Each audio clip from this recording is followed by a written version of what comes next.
Happy Halloween. Happy Halloween. Welcome to Tryon Arts and Crafts School. I'm Kai Elijah Hamilton, and I have the great pleasure of working here and knowing just about every one of y'all. So thank you for being here. This means a lot. This is our second year that we've done the Apparitionist National Ghost Story Competition. Last year we had Jack Shoulder, and some of you as the head judge, and he directed Nightmare on Elm Street Part 2, as well as other wonderful horror films. And this year we had Michael Zam, who is very, very currently famous off of FX's hit. He was Golden Globe nominated, Emmy nominated for Feud, Bet and Joan. Anybody seen that? If not, you need to watch it. It's fantastic. We had some other preliminary judges this year. They were Marilyn, are you here? Yeah. She's back there. Marilyn McMinn-McCredie, she is wonderful. Katie Winkler and Susan McNabb. We also had some important people that did a lot of reading of stories ahead of time, and that was my lovely sister Shanna Schwinar. She is with us.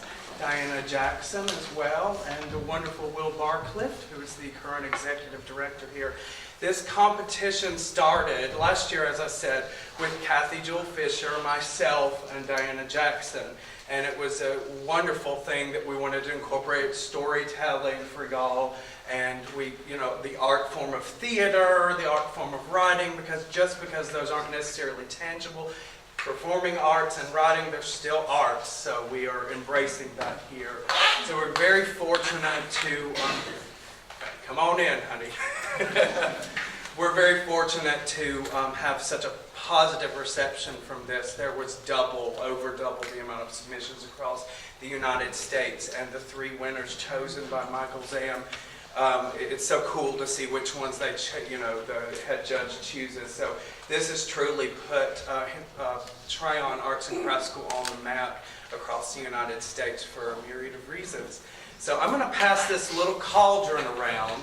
It needs to end up back there if Nick Fisher, the fabulous Nick Fisher, could grab that. So I'm going to start it. Let's start it with Roxanne. What this cauldron is you'll see over there, we need donations if you have them. So if you have $1, I'm going to put it in this bucket right here. All of your contributions are good, literally, if you have change, anything. If you don't, that's fine, whatever. But if you can do that, that would be great. Just race it right along through there. So that's how we stay open, with the goodness of you and your contributions, taking a class, coming to this very event and supporting us, and it means everything. Come on in and find a seat. So there are several nominees that I want to read off to you somewhere. Let's see here. Did everybody get a prop round? I think there's hardly any left. This was whittled down from so many to top 20 and then to the top 10. And I'm going to mention them because they were extraordinary. We had, and it'll give you a sense of across the United States where these come from. We had Butterfly by Ashton Helton. That was from North Carolina. Christmas Eve in the Graveyard by David A. Voyles. Is David here tonight? No. No, darn. Well, maybe he'll creep on in. All right. Down the Wormhole by Penny Page from Washington State. That was a great one as well. Echo Trail, Sherry Torgent. The Letter of Congratulations by Nathan Helton from Tennessee. Is Nathan here tonight? All right. We also have Lowe's Echo by Mary H. Dill from South Carolina. Is Mary here tonight? I think she was. I don't know. She might be lurking about. She's close by. See Me by D.A. Reeves from North Carolina. Is D.A. here tonight? Hello there. It's good to meet you finally. And we had Tag by David A. Voyles from North Carolina. We All Fall Down, Jay Zan from New York. The Stingray by Naima Paul from California. And The Winding Key from Robert E. Marvin from Florida. So these come everywhere, literally. Even Alaska one come from, so all across the board. So thank you for being here. If you could silence your cell phones, take those out right now and do it, please, because this is a performance. There is no intermission, so if you need to pee, you need to do it right now. need to grab a drink, there we have great sangria back there. Thank you. Do we have the cauldron? Is it moving swiftly around? It's over on that side. All right. Did it go through? Send it this way, please. It hasn't gotten back here. All right. Well, let's swiftly send it. We don't want to lose $1. We thank y'all. So once again, we thank you for being here, and make sure that that cauldron ends up over there near that booth thing over there. So get ready for some scares. You have a wonderful actors about you right now, about ready to perform. So thank you for being here, and happy Halloween.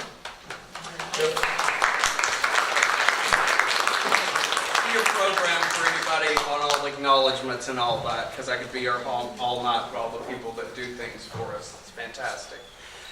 The first story this evening is Christmas Eve in the Graveyard. It was in '58 that I saw Michael Donaldson's ghost for the first time. I know it because that was when I lost Sarah. Yeah. Of course, I didn't know who it was at first. It took me a while before I knew that.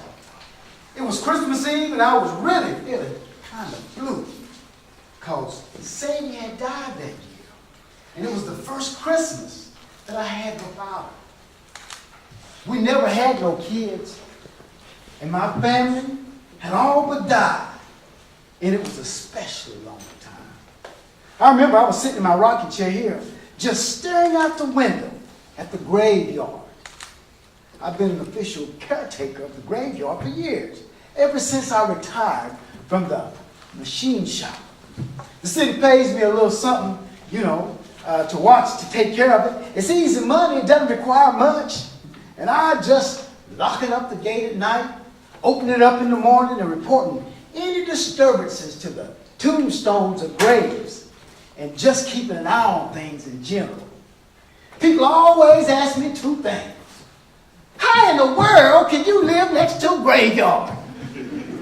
And have you ever seen any ghosts? Well, I always tell them the same thing. I'm not especially what you call superstitious, but I have seen some things that, made me kind of respectful, I guess you'd say. And as far as ghosts, why in the world would ghosts hang around in the cemetery? Why would they? They never hung around cemetery much in life. Why would they linger after death? But the one ghost that I saw in the graveyard appeared every year at Christmas Eve. Like I said, I was sitting in the chair. Wasn't no lights except for the fireplace. And I had the radio on. And there was playing Christmas music. But I really wasn't listening. Just sitting and feeling kind of sorry for myself. I had an old Polaroid of Sadie, one of her favorites. She was 68 in that picture, and just as pretty as the day when we got married. Skin was just as soft as a baby, even then. Black don't crack, she'd always say. And I guess she was right in her case. Yeah. Well, I happened to be looking out in the graveyard, since that's the only thing that you can see from my window. And I saw a figure walking among the tombstones. It was a clear night, and the moon was about half full. And so there was plenty of light. And it snowed, and that made it even brighter. And that was unusual for Asheville. So it was lighter than most times. And I made sure that when I looked out, I looked, and it was a man walking in a suit. And he was walking real slow between the gravestones. And I remember thinking, that's odd, that he don't have on no coat, especially as cold as it was that night. And something about him, the way he was walking, let me know that he was not somebody visiting a grave. And then he did something that put a shiver up and down my spine. He stopped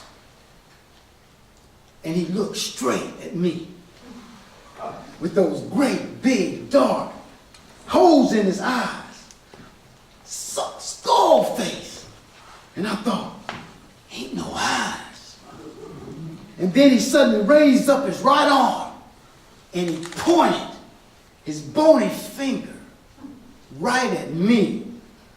And I remembered I was so scared, even though I was sitting in my own living room, that I started to shake. And then, right before my eyes, he started to fade away until there was nothing there. He didn't walk away. He vanished. Well, I want to tell you right then, I didn't look no more out that window that night. That's right. Yeah. But the next day was Christmas. And I decided to go and take a look at that spot where that ghost had vanished. I wanted to see if there was any footprints there. Or I wanted to find out who it was, what it was. So I put on my heavy coat and I walked over to where I saw that fella walking among the gravestones, just to see if there was any footprints. And so I looked where I thought he was, and then I even looked beyond that, and I looked behind me. But there was ne'er one. I couldn't find nothing there. And so that told me that in that graveyard that night, it wasn't no living person there at all. Well, there was something, nothing that I could do about it. So I went in about my business as usual. I didn't tell no one about it. One of the reasons I didn't want anybody to say, oh, Lord, Ben done gone around the bend. He needs to go to the nursing home. That's right. Eventually, I forgot about it. Until next Christmas Eve. And I wasn't quite as blue as I was that year. I was still feeling a little nostalgic, I guess you'd say. And I sat there and I was listening to the radio. Ain't it something how funny it is that we keep to the same rituals even after our loved ones have come and gone? Well, sir, I was looking out that window and I saw a figure walking again. This time he stopped and he looked at me and he raised his arm toward me. But this time he beckoned me. Sort of like, come on over here. I was frozen in my chair. I wasn't about to move. But he started to motion again, like he was irritated or something at me. I felt that he was scowling at me with them big old empty eye sockets. Now you're going to think I'm crazy about this next thing. I swear, there was a fragrance that filled the room. There was no mistaking it. It was familiar. It was Sadie's favorite perfume, Chanel, No. 5. And then I heard Sadie's voice, clear as a bell. Go on, man. See what he wants. I don't know why, except for I learned early in my marriage not to argue with Sadie. But she was going to get her way no matter what. put on my coat, and I went out to that graveyard. I stood there for a minute, not knowing exactly what to do. And I heard Sadie's voice again, more in my head than out loud. Follow him, Ben. You're gonna lose it. And I followed him up one road, making sure I was pretty good ways from it. Like I was wanting to be friends with a ghost. Then he did something. He turned and looked at me. Just as before, with those great big eyes, just dark holes. And the skull was just barely there, covered in rotten flesh, and the bones poking through his cheeks. His clothes was all dusty and covered with spider webs. And his clothes, they just kind of hung on his old bony frame. As he looked at me, he nodded. And then he turned towards a tombstone and he stopped. And then he faded away. Well, sir, I actually got the nerve up to go up and look at that tombstone, since it was pretty clear that that's what he wanted me to do. Now, there wasn't no moon this night, and I couldn't make out anything as I looked, because it was so dark. So I looked around, and I made a picture in my head so I could come back the next day to where I was.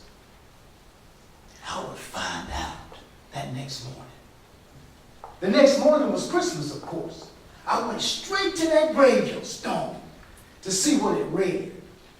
Michael Donaldson, beloved son, taken from us too soon. Born April 15, 1902, died December the 25th, 1925. So he died on Christmas Eve. And for some reason, he wanted me, or somebody, to know about it. Well, I remember it being a funeral that Christmas, because me and Sadie had been married for a while, and we both commented on how sad it would be to attend a funeral at Christmas time. We knew the Donaldsons, but not so well, but enough to remember, especially considering the circumstances of Michael's death. Story was that he was walking home late one night, shot dead, and no one ever know who or why they done it. There was nothing else for me to do but to go back inside. But I thought about it a long time, all that day, for that whole year. Clearly that boy wanted me to know what happened. I asked around to find out about what happened. Some folks, they thought he might have been into the liquor business and the liquor sales, because this was a time during Prohibition, and liquor sales was awful tricky business. But that wasn't for certain.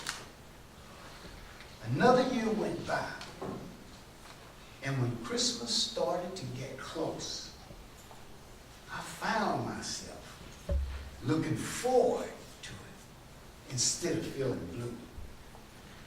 That's kind of strange, isn't it? Me looking forward to seeing an old, scary corpse walking in the graveyard, but I was hoping that he would reappear.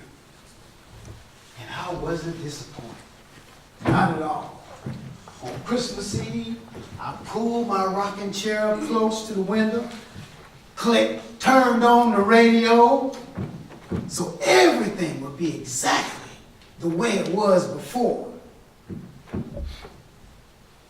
And I'm not sure, but for some reason, it took him an awful long time to come. I had sit there and I nodded off 3 or 4 times, and I heard Sadie's voice call out sharply. The smell of her perfume lingered in the air. Ben! Wake up! And I jerked myself up and caught a glimpse of something walking in the graveyard. I had missed him. I grabbed my coat and I put it on.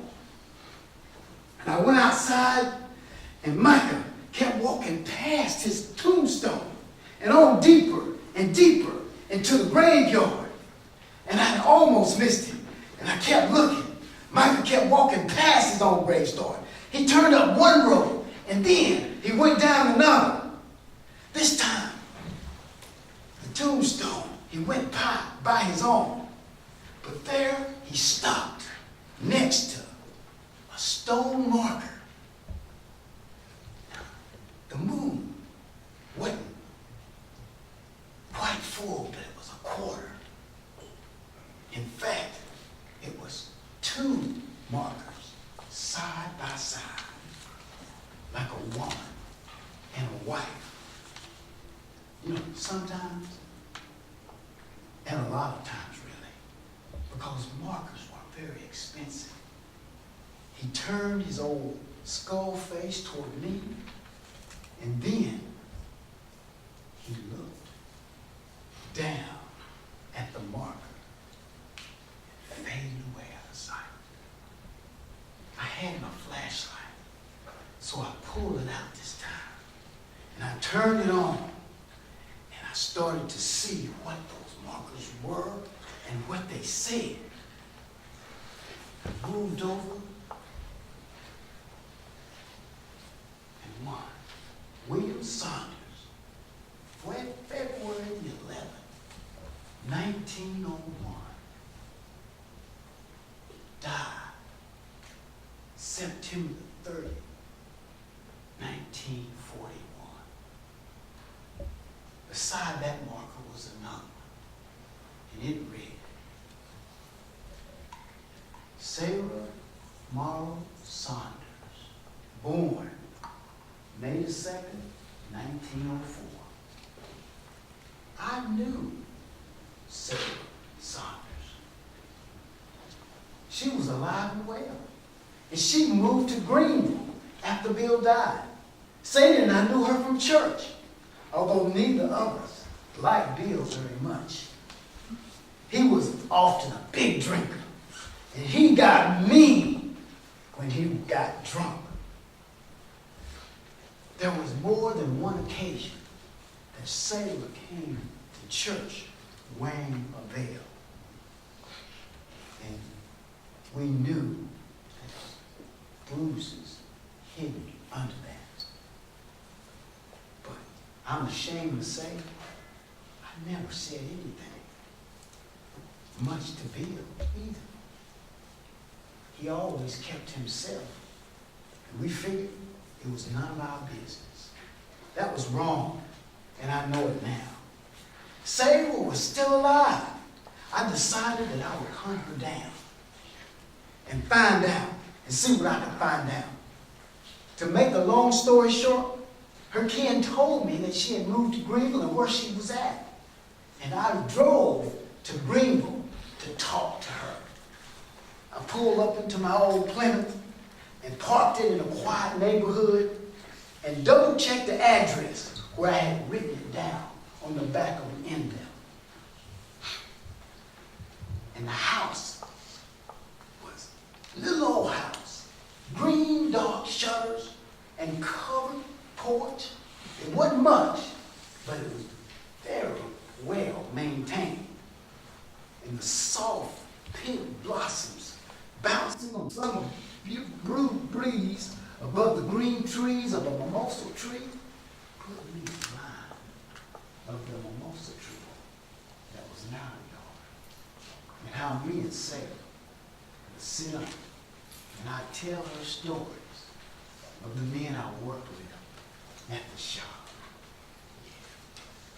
Well, I got out of my car and I slowly made my way up to knock on the screen door of her house.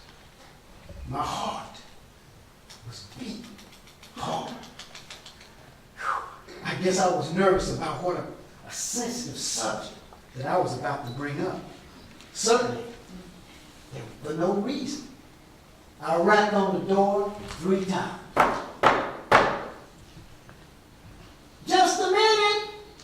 A pleasant voice, female voice, called out. In the darkness of the house, I could see someone, a shadow of someone, briskly coming to the door, well into her 60s. You know what? Someone that most men would call a looker. She looked at me through the screen door, kind of curious, questionable, a question on her face. And she dried her hands on her apron, and she opened up the door. Yes, can I help? Her voice broke off. Ben, right? Is that you? She asked about 2 octaves higher than she normally spoke. She lifted the hook on the door, unlocked the door, and let me in. Pushed it open, and I entered. She smiled broadly and sheepishly. Lord, Ben, what brings you to Greenville? She seemed pleased to see me, mainly on account of Sadie. Sadie, I'm sure. Everybody loves Sadie. She insisted that I have a glass of lemonade, and we finally both settled down in her living room and made polite talk about who died and who was sick, because that's what all old folks talk about all over the world. Without telling her why, I abruptly asked her if she knew Michael Donaldson. Oh, no, she said with a smile. Why in the world would you bring up that nice boy? I'd rather not say it, I said. But it sounds to me you do remember him. Lord, yes, she said. He was a nice boy. He was sweet on me. And we were talking before I met Dill. Once I started seeing Dill, Bill said he didn't want me to see him anymore. Bill had a jealous streak a mile wide. How come you married Bill instead of Micah, since it seems like you liked him? I asked. Oh, I was just silly back then. Bill had these great big, broad shoulders, big, strong arms, and a pretty smile. He would have made a fine man if he'd leave that whiskey alone. But Michael's folks, they didn't have 2 nickels to rub together. And Bill was making a good living in the Chevrolet place. And so my daddy, he told me to forget about Michael and focus on Bill. And the rest is history. Well, tell me more about that history. How did Michael die? According to his tombstone, He was only 23. Yes, that was so sad. Sarah said he was shot one night on his way home from work. Bill said he had come. Said he was running frisky with some man up in Asheville. But to tell you the truth, that story didn't wash with me. Why not? I asked. Well, because he wasn't that time. His parents were so poor that they were church-going people, law-abiding. And I don't think Michael took a drink ever. Sarah paused in her storytelling, and she smiled. And I could tell she was remembering something special. It was around that time I had the nicest talk with Michael about what he was going to do for his mother at Christmas. He said he was making her a china cat for the china that somebody had given her for working for her. And he was going to get it all clean. I said, I remember telling him that how sweet that was. And I gave him a little kiss on the jaw. That was a mistake. Because Bill happened to be coming around the corner at the time and he seen me kiss him. And he got so mad I thought he was going to explode. I couldn't leave the house for a week. If you know what I mean. I knew exactly what she meant. And the shame of it made my cheeks burn. Would that have been about the time that Michael died? Michael was shot and he got killed? I asked. Sarah looked at me for a long time without speaking. Yes, it was. And that has always bothered me. But there ain't nothing good coming about trying to find out about what happened about Marilyn. I suppose not, I said. Ben, Sarah asked me slowly, why are you bringing this up all now? This time, it was me that was quiet before speaking. Just one more thing, Sarah. Did you have feelings for Michael? If you had to do it all over again, would you have married Michael instead of Bill? Tears welled in her eyes.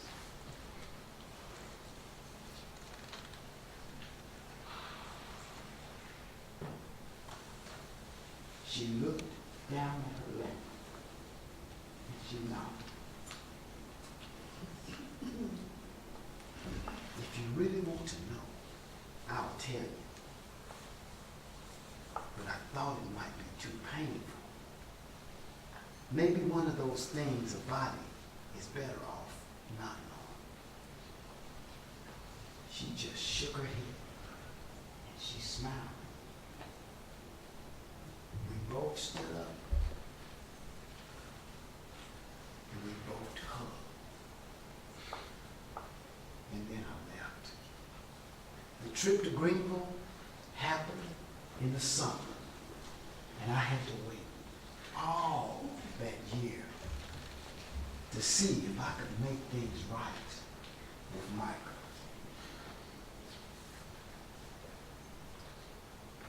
All that year until Christmas Eve. But I was ready.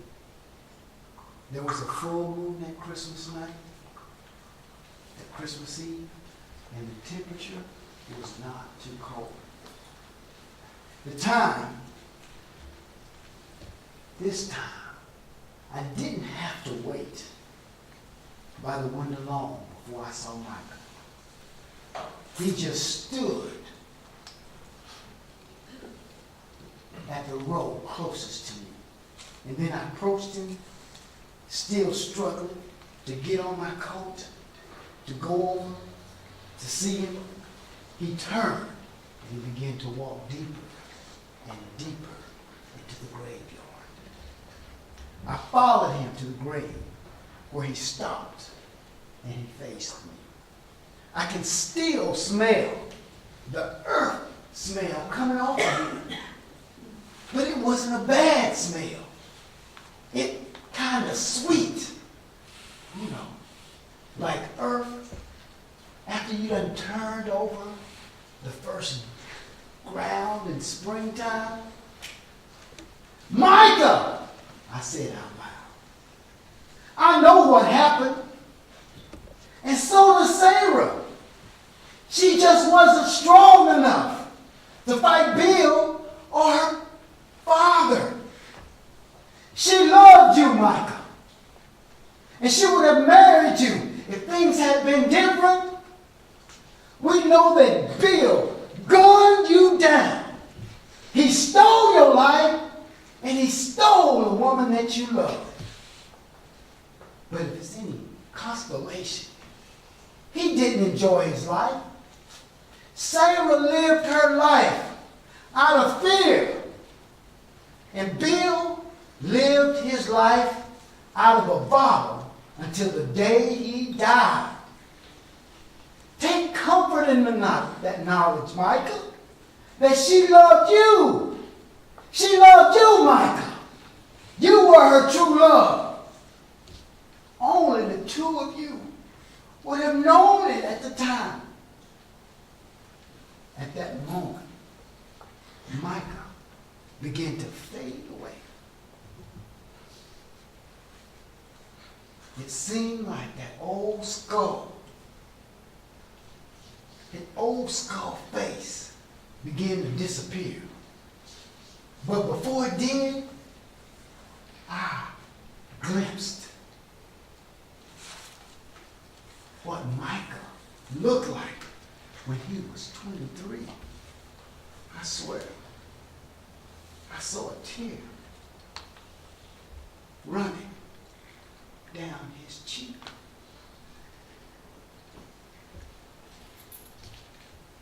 But there was also a hint of a smile. And then he was gone. I never saw Micah again. But there's one thing I can tell you. When I got back inside that night, I caught the hint of a fragrance.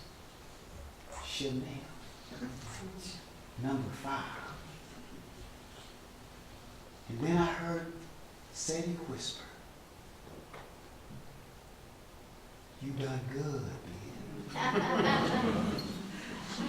I still sit by my window at Christmas Eve, but I never feel lonely anymore. I have Michael Thomas to thank for that.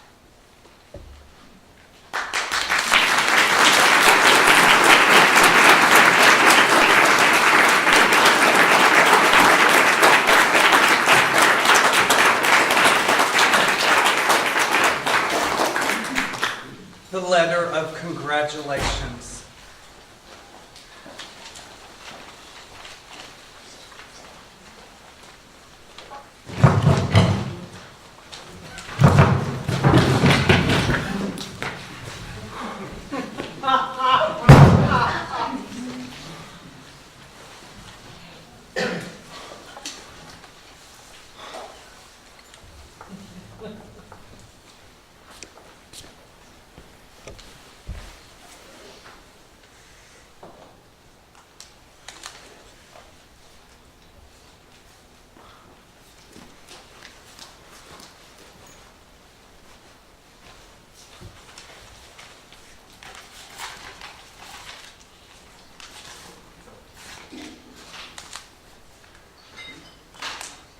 Dear reader,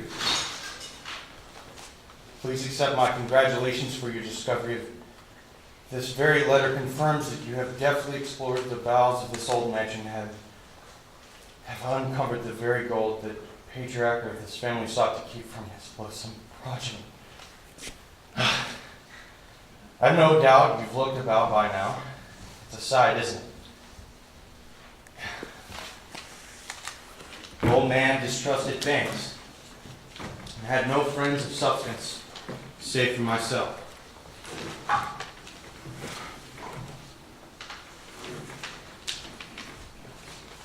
I, the one writing this letter, and, well, I was the butler. Bernstein's the name. There are 999 pieces of gold in this room with you. The 1,000th was buried with the old man. That's very well all this started. But I'm getting ahead of myself. The gold, if it is as I left it, should be partitioned into 9 small chests, per the wishes of my employer. They are considerably heavier than they look, so take care when lifting. Maybe you brought a friend.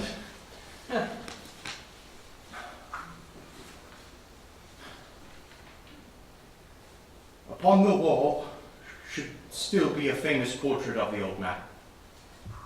And to the right and left, his 4 sons. See the resemblance? Neither do I. Anyway, those are the very same greedy little pigs that sent their father to an early grave. They would loaf about and then take off for months on end, and amass outrageous bills in the name of their papa, engaging in debaucheries untold whilst driving him into a most grievous debt and perpetuating sorrow upon his household. One day, the boys decided to go in together on an expensive and most ill-advised venture, their ultimate endeavor. They were to be found a facility for gambling. Not only was this a stupendously improper use of the old man's money, but they neglected to mention the adjoining, and as it turns out, the not-so-secret brothel. Their father, an upstanding man of the community, had had enough. When he got wind of the plan, he cut their funds, effectively rendering them homeless and penniless. Banishing them was from the mansion sheared his heart into pieces. I can attest, but the pain of the public embarrassment was immeasurable. And right was right. The sole uplifting thought in this ordeal was that their mother had already passed on some years ago and was unable to witness such acts unbecoming of true gentlemen. But that was not the last word of it. My employer knew his sons well. He knew what was to befall him. His shrewd nature and proclivity for avoiding banks being public knowledge, the old man sent me away for a holiday, much to my distress, as we both knew it would be the last time we would see each other.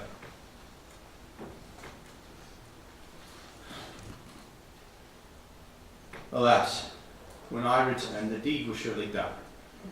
The old man was found in his bed 2 days following my departure. The 4 sons had swiftly resumed occupation in the home, and naturally wished for me to continue my duties about the mansion, a request to which I begrudgingly obliged. I confess to you, dear reader, that I did indeed know of this room, of this treasure, and I knew of the plan to set in place by the old man prior to his death. Before I continue, I must ask, do you believe in curses? Ghosts? I suppose it hardly matters, but my mind cannot help but wonder at the gumption and disposition of the one to finally uncover this home's closely held secret. But I digress. The sons at first merely asked me with feigned regret and grief as to the location of the gold. I gave them responses indicating full ignorance, but we both knew better. Successive inquiries grew more aggressive, finally culminating in violence. I took one rap to the chin that certainly dislodged a tooth. On this night, as I write this letter, it's a full moon. As you, the intelligent person that you are, have figured out, the trapdoor to this room is only viewed clearly in its light. The sun now scurry about the mansion, shouting my name. They know well that I'm hiding, that my time in solitude is coming to an end, and in fact, my very life. In a moment I shall open this door, exposing the gold in all of its glory. They will find me here, and my fate will be sealed along with theirs. Possibly yours as well. Please allow me to explain. You see, despite the old man's adherence to his religious studies, his mind still remained hungry. When approaching the twilight years of their life, sensibly hypothesizes about the great beyond, and my employer was no different. He began to read material, should I say, off the secular path. The occult. Supernatural elements thought to be around us, what have you. And betwixt his studies, he would come upon certain enchantment rituals or recitations that would have the intended effect of dooming as one would see fit, should the instructions be followed to the letter.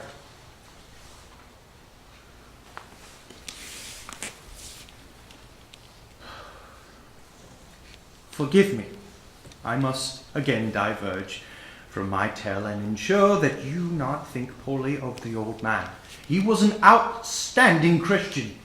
These measures were more of a backup plan in the event that God was too busy to save him from his murder. The impending arrival of the scheming children put him in quite a bind, I admit. I cared not for the fortune, and the steep social and government connections maintained by the sons would have surely corrupted and altered any will and testament generated last minute. So that seemed to leave him with a clear, albeit particular, gruesome choice. On the night before I was to depart on my imposed holiday, we arranged the room as you see it now, closed the door, and spoke words from a large black book, words that resembled Latin, but not quite. The resemblance was enough, however, for me to recognize that we were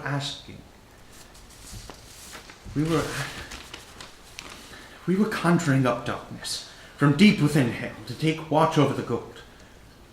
Once the words were spoken, the moonlight receded, and with it, the door. The deed was done. I escorted the man back to his chambers. In his hand he held one gold coin. One coin to link him to his riches.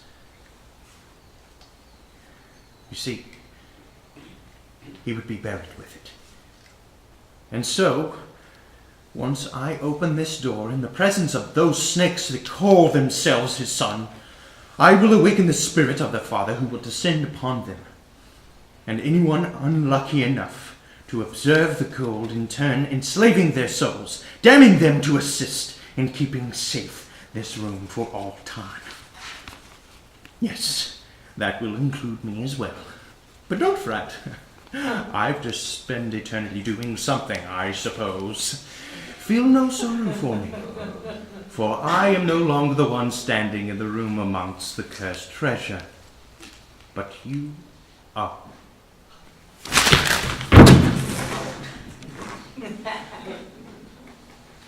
As you approach the end of this letter, I wonder if you can hear us moving.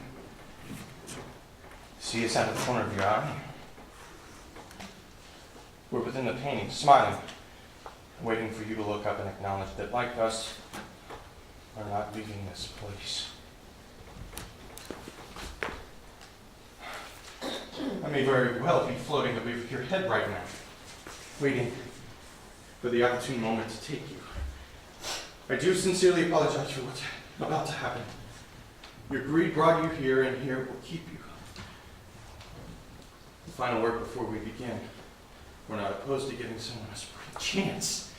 We forsake the gold and try to make your way out of the mansion with no more than your life, you have a slim shot at making it off the property alive. The odds are 6 against 1. We shall see, I suppose. Now, run. Sincerely yours, Robert Bernstein.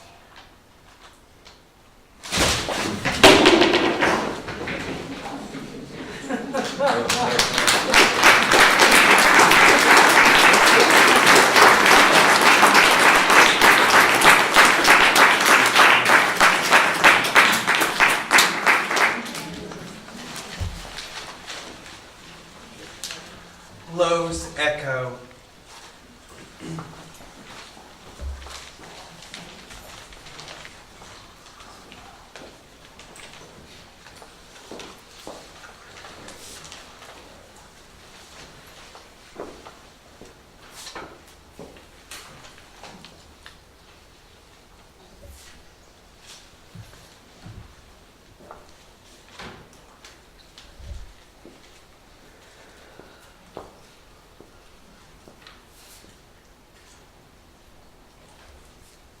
During the Great Depression, people often found that love and suffering went hand in hand.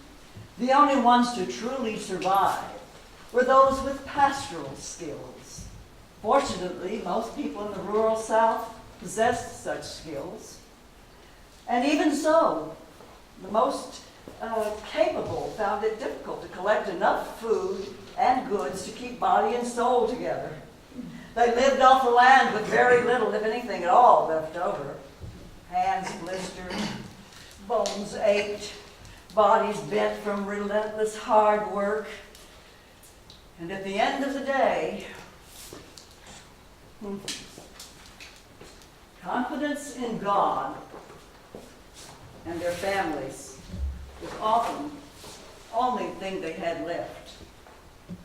Now, Zale Hall and Cora Banks grew up less than a mile from each other. It wasn't until 1928, when the local Baptist Easter picnic, that the two began to notice each other in a way that their childhood eyes had never seen before. Zale found himself mesmerized. He was mesmerized by Cora's beautiful hair, her beautiful chestnut hair, and she had brown eyes. Those eyes would make a Shetland pony jealous.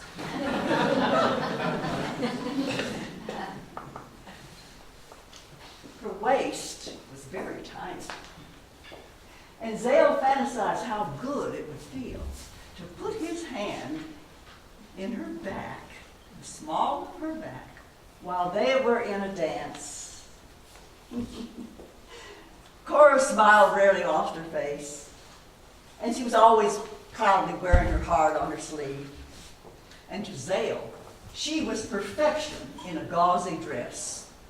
Well, Zale himself was an impressive sight. He was intimidating to some people. He was 6'6", 260 pounds of solid muscle from hard work. His skin was bronzed from working every summer in the sun, and his hair was jet black and thick.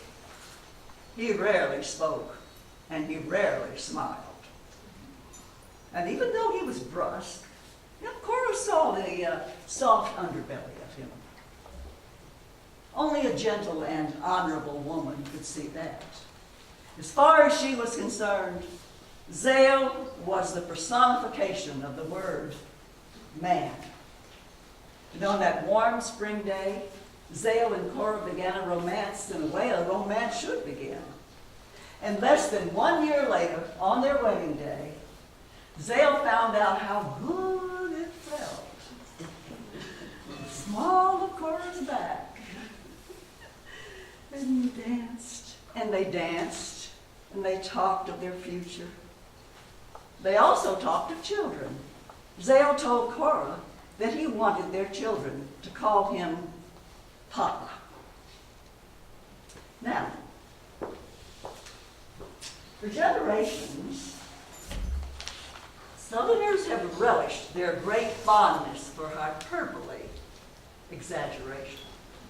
One form of evening leisure was to tell tall tales and ghost stories set in the South.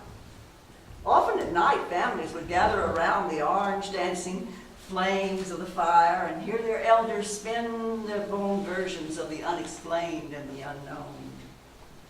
Oh my. On many occasions throughout their lives, Cora and Zale were privy to this pastime, and as much as they enjoyed hearing these hair-raising tales, neither of them ever took their stories to heart. However, one November night in 1931, Zale and Cora believed. There was a sharp chill in the air that night. There was neither the glow of the moon nor the slightest breeze. Nightfall quickly settled on the open hills, and the woods collapsed into blackness. There was no sound. Silence engulfed everything. The night had an ambiguous feeling of misfortune in store for anyone who dared to venture out. Zale and Cora were natives of the land. They were unmoved. They were unafraid of a night like this. All they knew was it was a good night for a good hunt and a good meal. So Zale loaded his 2 Walker hounds, Boone and Lena, into the truck, and with decent boots on their feet and 2 carbide lamps, warm jackets on their backs, and 2 rifles, the couple and the 2 dogs set off on the hunt. Zale and Cora made quick to get the night started. They unloaded the dogs, make sure to grab them by their knotted rope leashes before the dogs chose to make their happy escape into the eastern woods, known as Low's Echo. That stretch of the woods had a history of strange and tragic events that made everyone avoid stepping even 1 foot into the town boundaries. The legend began in June of 1863, during the Civil War, when 3 Confederate soldiers, Low Hamilton, Thurston Hall, and Silas Hall, were given orders to join the 16th Infantry in Greenville, South Carolina. Now, Thurston and Silas were brothers. Thurston was the older. Now, Silas was not as large, he's not as strong as Thurston, but he was a stand-up kind of man. And these 2 brothers fought for the love of their southern home and their heritage. But Low fought for the love of war. He fought for the love of mayhem. Aloysius Low Hamilton was a wayward soul. He enjoyed many things other people took no honor in it. Now, Low's mama and daddy were good people, honest people, Christians. Nobody could understand why Low was so malicious. Only the devil and Low himself were to blame for Low's foul temper and cruel demeanor. His impressive size and his unbalanced nature made most people in town avoid him altogether. And folks who knew him took a great pleasure in calling him Low. Not because it was short for Aloysius, but because the name fit him. Well, after walking all day, the 3 soldiers settled down for the night. No fire, no fire. It's too hot. They wanted to sleep. Deep in the night, Thurston and Silas were abruptly awakened by an anxious Low. He hastily "What's wrong? What's wrong?" He motioned to them to follow him. The 3 crouched and began to sneak through the open woods with their rifles in their hands and their pistols in their belts. Through the vertical stack of trees, they could see the glow of a fire. Clearly, they were not alone. 3 squatted down behind the trees. Low spit and whispered, "They're dirty Yanks." The campsite consisted of 5 Union soldiers, 5 horses, and 1 pack mule. The 3 Confederates gave one nod to each other and dispersed to surround and attack the enemy while they quietly slumbered. The tethered animals sensed the 3 strangers. They lifted their heads, and perked their ears, and shuffled their hooves. Minor alarm. But Thurston slinked quickly and quietly to the horses and rubbed their noses. Thurston quickly and quietly shushed them. The animals calmed and fell silent. Willie Egg stirred slightly in his bedroll. They softly faded away, back to sleep. Lowe lifted his right hand over his head. Then, quickly, he dropped his hand, and the 3 men charged into the camp. 3 of the Union soldiers didn't even get to their feet before the bullets knocked them backwards into a quick and unanswered death. Lowe threw his Henry repeating rifle down, grabbed his pistol from his belt. The other 2 soldiers got to their feet. Bang! Bang! Lowe's fast hand and favorite pistol shot them down. The battle was no battle at all. It was short-lived and one-sided. While rummaging through the Union soldiers' belongings, they discovered an official paper. And the paper revealed the whereabouts of 14 bars of gold that the dead soldiers had recently hidden just a 2-day ride from camp. Now, another regiment was coming to retrieve the fortune in 2 weeks. Well, Silas and Thurston were reluctant, but they agreed to go with Lowe, ignore their current orders, release all 3 best horses, head east, and search for the gold. The 3 barely spoke on their journey. They rode fast and hard in order to find the gold as soon as possible. And in 2 days' time, they were in the vicinity of the gold. It was too dark to search that night, so the 3 Confederates took care of their horses and made camp. The sun barely broke between the tree trunks when the men woke. And with little to eat and no word spoken, the search was on. Hours linger away.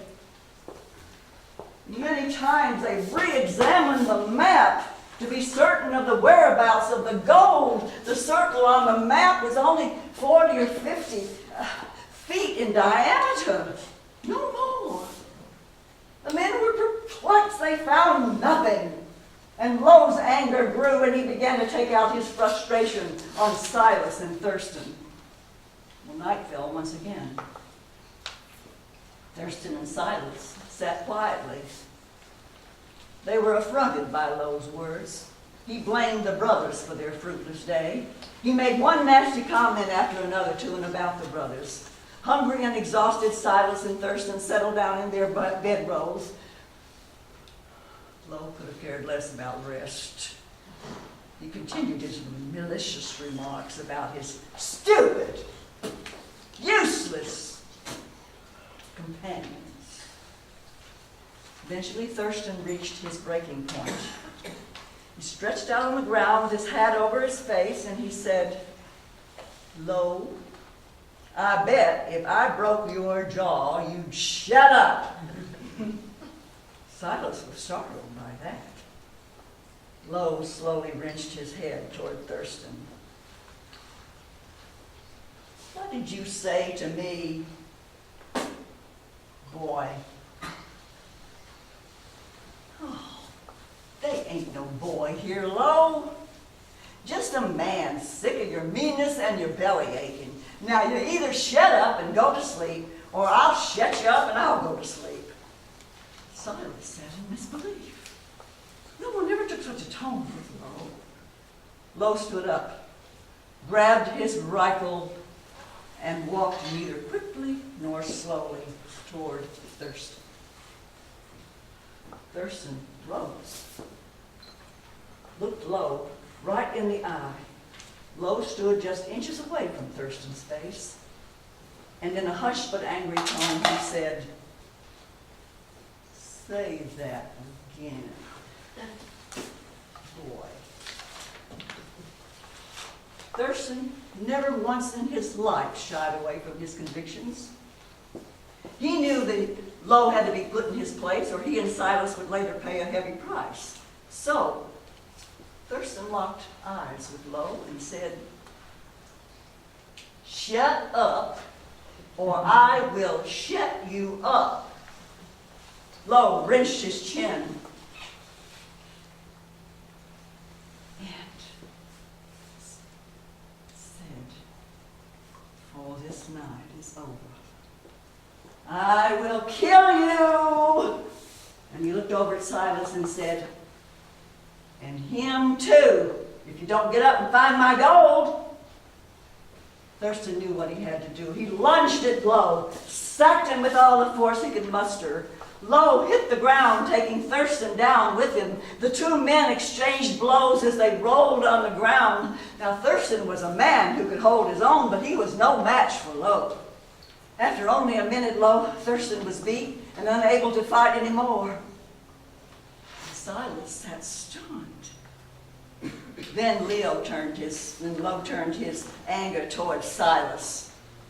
Silas wasn't one to run, so he just put up the best fight he could, but in just a few seconds, Silas was badly hurt and no longer struggling.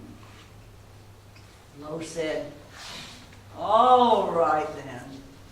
Now, the two of you are gonna get up and find my gold." Thurston staggered to his feet. "You look for your gold yourself. We're going on to Greenville." "The hell you say!" Thurston walked toward Silas. He helped him up off the ground and said, "Let's go, brother. We be taking our leave." Then they heard a familiar cocking of a rifle. They turned to face Lowe, and Lowe stared at him from the other end of a long barrel. "Lowe, we be leaving. The gold is yours." "We ain't going nowhere," Lowe said. Yes, we are, and you'll have to shoot us to stop us." "You're right." He whirled toward Silas and pulled the trigger. Boom! Thurston felt his body jerk. The earth spun under his feet. His mind imploded. The thought of his little brother murdered right in front of him. So Thurston charged toward the smoke cloud that Lowe's rifle left behind. He ran only 2 steps before he tripped over something large on the ground. It was Lowe, severely wounded. By the burn marks, blood, and torn skin on Lowe's face, Thurston knew what had happened. The butt of the gun was split clean in two. The hammer was missing completely. Lowe's rifle had backfired. Earlier, when Lowe threw his rifle down after he fired it to kill the Yankee soldier, he reloaded it without checking. Hard debris got into the barrel and impacted it. The next bullet in Lowe's gun was destined for Lowe himself. Well, Thurston and Silas both watched the last of the smoke wisp away into the air. The two men were stunned by what had happened. Lowe's eyes were burned nearly shut. It didn't matter anyway. The blast liquefied his eyeballs, but he was still alive. Lowe began to come back into consciousness. Oh, God. What happened?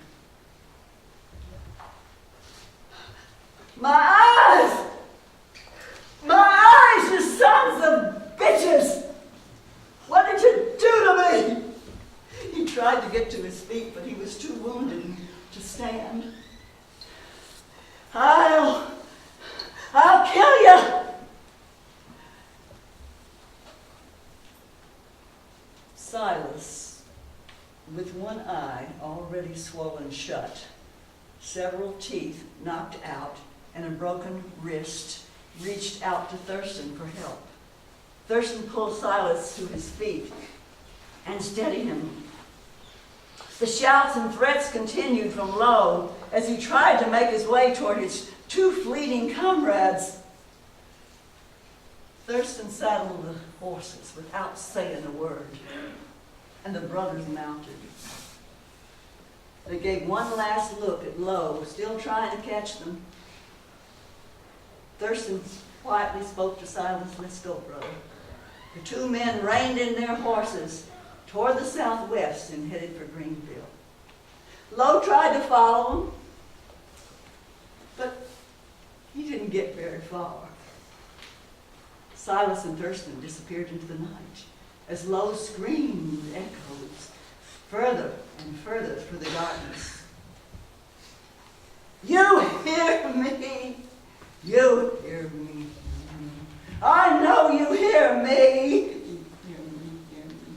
I'll kill you. Kill you." Thurston and Silas gave no reply. They just rode away. Lowe became aware of his impending death, and he pleaded, "No, no, you can't leave me here. Not like this. You can't do that." Lowe thought for sure that the moral side of Thurston and Silas would guilt them into coming back. Thurston and Silas rode further away. Lowe shouted one last thing that haunted Thurston for the rest of his days. "Thurston Hall, you, your children, and all your kin will regret this. I will not rest unless I take a Hall soul with me." With me.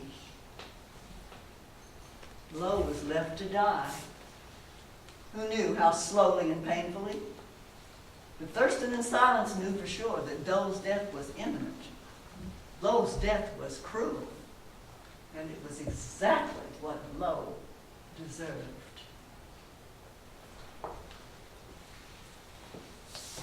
So, this is later. The Hall family, and eventually townfolk, began to tell the tale after the war ended. Decades rolled by. The soldiers' account was frequently told by the locals. In the meantime, strange occurrences in Lowe's Echo were reported. But it wasn't until after the Great War that the events of Lowe's Echo unnerved the most. You see, a logging company had bought the timber from the government-owned land. They began to suffer many terrible freak accidents. Perfectly good machinery broke down. New, thick logging chains snapped in half under little strain. One man was cut in half by a portable sawmill blade that snapped and whipped backwards. Another man was killed when his tractor jerked to a sudden stop for no apparent reason, flipped over on him and crushed him. And two other men were severely maimed when a tree fell on them. And it wasn't even one they were cutting. So barely 1 acre was cleared at the end of 2 months. And obviously broad shoulders and the nerves of steel were no match for the ill-omened tract of land. The otherwise intrepid lumberjacks cut their losses. They left. Nevertheless, Zale felt compelled to avoid the woods, not out of fear, but of respect. You see, Zale's great-grandfather was Thurston Hall. Zale and Cora barely glanced backward at the seemingly cursed property to the east. They turned and walked westward. They only got a few yards when Zale realized he forgot his haversack. Cora held the dogs while he walked back to the truck. But as he made his way back to the truck, the dogs, Boone and Lena, they began to act irrational. They were skittish and alarmed. Something was wrong. Suddenly, both dogs turned and faced east. Both began barking, snarling, something that Cora could not see. The hair on their backs stood straight up as they began to slobber in rage. Zale! Zale, get back here! Something's wrong with the dogs. They're out of their wits. Zale ran back toward Cora, but it was too late. The dogs had already snatched their leashes from Cora and ran past Zale in a fury, heading straight for Lowe's Echo. Zale and Cora stood silently side by side, staring into the legendary cursed woods. Boone and Lena barked furiously as they ran deeper into the thickets. Zale wanted Cora to stay at the truck, but she refused. So Zale took a deep breath and said, well, we gotta go get them. They both knew that one hunting dog meant all the difference between starving and surviving, but two good hunting dogs means meat almost every night. Well, let's go. The couple took only a few steps and crossed over Lowe's Echo boundary. They both had an uneasy feeling come over them. They just missed it and kept walking towards Boone and Lena's baying. Oh! Oh! The trees in Lowe's Echo stood locked in place, completely motionless. The woods seemed to narrow, darken, and close in around them as they walked further east. The only sound was Boone and Lena's baying. Oh! Oh!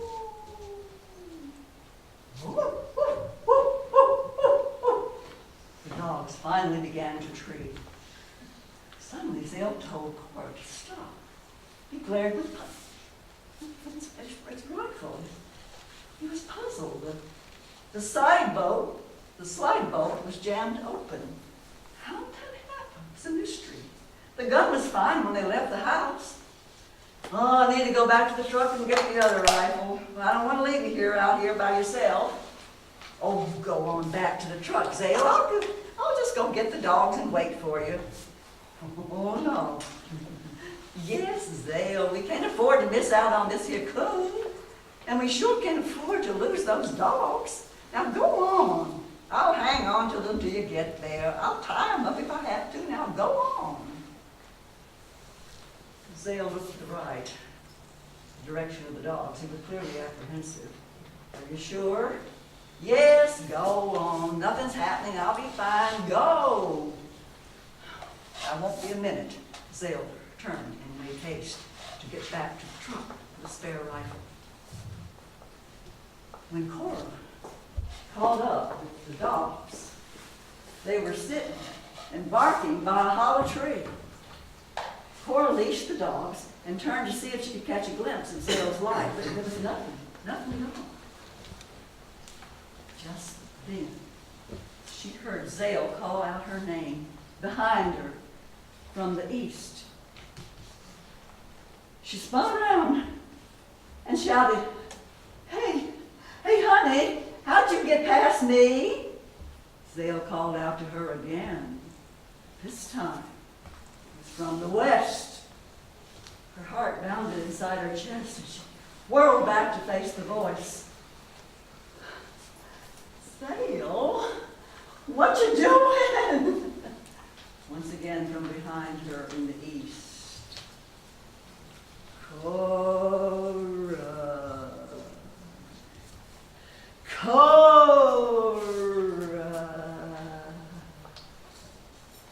Her heart leaped into her throat. She realized it wasn't Zale. Cora felt her face harden with fears. Her eyes teared up and her blood turned to ice water. Boone and Lena began pulling away back from the voice and from Cora's grip. "Who are you?" "Cora."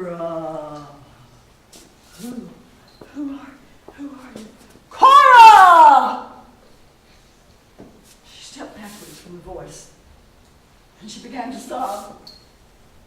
Oh, God. Oh, please, God, help me. She turned to the west, toward the truck, toward Zale, toward anything else, and she stepped in a stump hole and went up to her knees. She hit the ground with a thud at the base of a hollow tree, and her light went out. She tried frantically to get to her feet, and in the pitch black, Cora felt around with her hands at the base of the tree, and she picked up a rock that fit in her hand. She drew her arm back, ready to use the object as a weapon.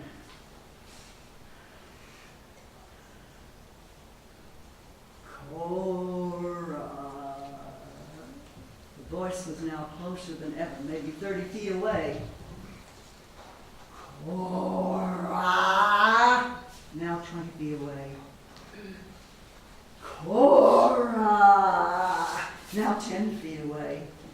Leave me alone!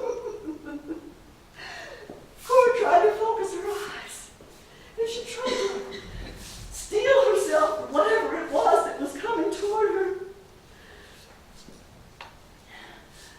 The Lord is my shepherd. I shall not want. He maketh me to lie down in green pastures. Yea, though I walk through the valley of the shadow of death, I'll fear no evil. Cora was so terrified. She didn't even notice Zale walk right up on her and kneel down beside her. He grabbed her by her arms. Cora,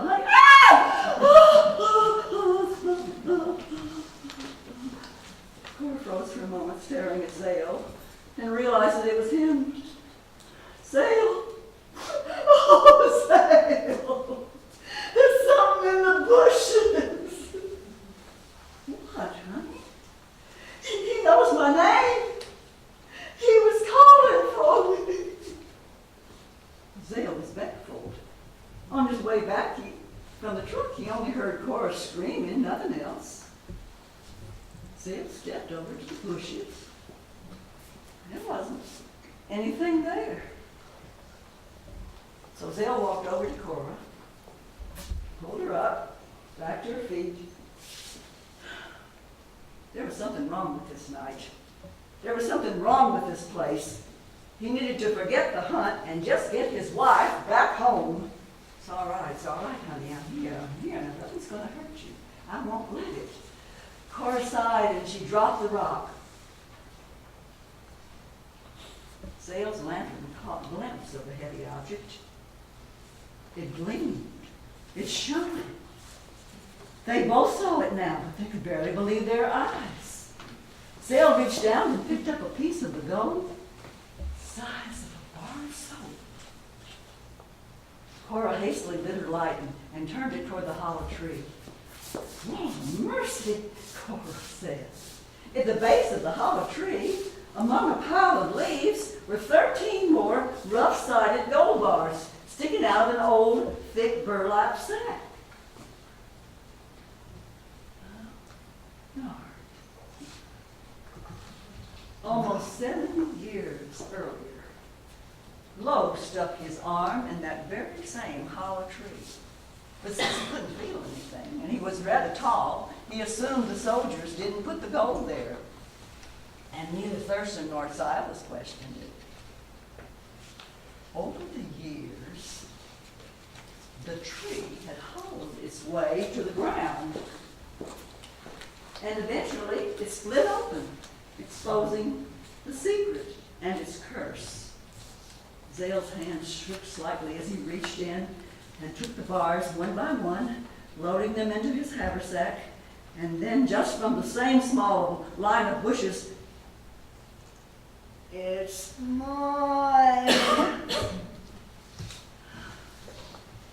Zale spun around, jerked his rifle up to his shoulder. He aimed at the bushes. "It's mine." "Show yourself." "It's mine." "Leave." You show yourself. I ain't asking you again. The woods fell silent. It's mine! Zale fired 2 shots. Bang! Bang! At the bushes. Boone and Lena jumped and jerked their way loose from Cora's hand and ran off. Mine! Mine! The grit and bass of his voice was unlike anything they had ever heard. It wasn't human. It was something else, something evil. The bushes rustled, and a figure stepped out in front of them. What they saw.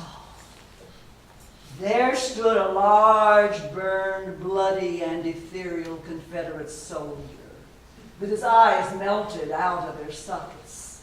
Dark, translucent spirits swarmed about and against it, like a house cat when it rubs against your leg. Zale stared at the figure, and even though he had no eyes, Zale knew it could somehow see him. It was love. Zale knew no amount of bullets could kill it, so he did the only thing he could. He grabbed Cora by the hand and yelled, "Run!" The couple dashed toward the west. The apparition snarled and quickly gave chase. They were easily a mile into the woods, and they both knew that they could possibly become Lowe's next victims. Limbs and switches lashed their faces and necks and their hands. They ran for their lives. Their flesh and lips split open. Blood splattered and trickled down their bodies, but they only ran faster. They stumbled and got up again and again, and then Zale never thought to just drop the gold. It was too needed, and he knew the thing would kill them anyway. Eventually the gap was closing, and Zale realized they could not outrun the specter. Zale knew he had to stop and fight. So he let loose a grip on Cora's hand, and grabbed her by the arm and flung her as hard as he could. He sent Cora flying through the air and hitting the ground. Cora staggered to her feet and yelled, "The truck! The truck!"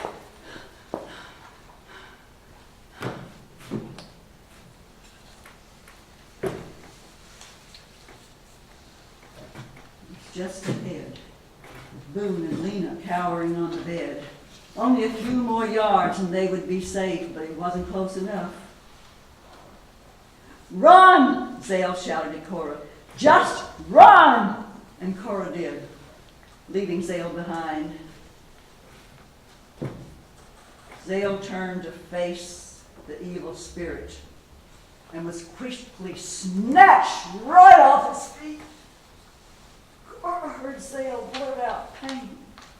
She turned to see Zale being held in the air, his feet dangling 4 feet from ground to ground. Cora was terrified. This entity, this thing, was even larger now. 8 feet tall and 400 pounds. Its clothes were ripped away and its skin was reddish orange and scaly, and its backbone stuck out like 6-inch barbs. Zale looked over at Cora. She was just inches inside of Lowe's domain, and he threw the bag of gold in her direction. "No! It's mine!" Cora stood paralyzed and watched as his knees cracked and turned backwards like that of a goat. Tufted hair began growing all over its body. Its snout lengthened, horns sprouted from the top of its head and swirled upward into the trees. It had eyes now, but they were solid black. Lowe was now completely demonic. It turned its head, still holding a writhing Zale off the ground, and growled, "Give me back my gold." Zale could barely speak. "Run, Cora! Cora, run!" know what to do. One more step, she'd be out of the demon's territory, but she just couldn't leave Zale. Maybe she could distract this thing so Zale could get away. Maybe she could, maybe. Suddenly, a sense of calm came over Cora.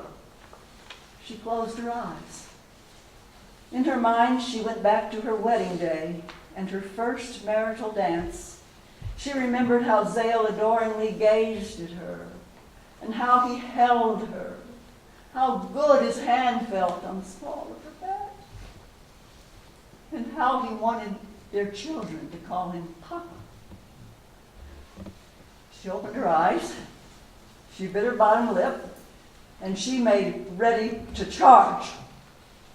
Zale knew that she was coming back to fight for him. Cora! Cora, no, don't! Zale had only one option. He reached down and unhooked his lantern from his belt. Cora knew what he was going to do. Oh no, Zale. No, Dr. Bates. With tears in his eyes and a slight smile on his face, Zale softly spoke. I love you, Cora. He then turned back to the demon, and as he took a hard, heavy swing at its face with the lantern, he shouted, now, you go to hell! The lantern burst open, and the oil quickly dispersed all over the demon and all over Zale. The demon let go his grip, but it was too late now. Zale had the demon in his grip. He held on with all his might while the demon fought and writhed to get away. Howls and screamed filled the night air as the demon was consumed in flames. It clawed and delivered heavy blows to every part of Zale's body. But Zale held on. Zale never loosened his grip. Zale did not scream. Mostly, Zale never regretted trading his life for Cora's. And the recent drought made it easy for the woods to catch fire.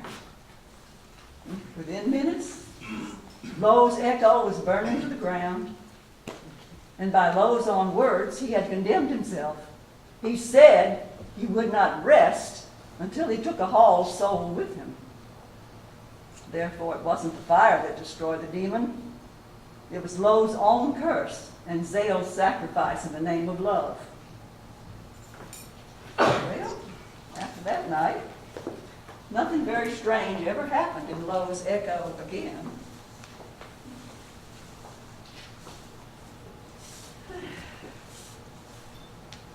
Rumor was that Cora had inherited a great deal of money from the wealthy Irons in Charleston, just days after Zale's accidental death. Only Cora and Zale's parents knew the mad truth. And unbeknownst to Cora and Zale, however, Cora was 3 weeks pregnant on that awful, fateful night. So she moved to Greenville, South Carolina. She never remarried.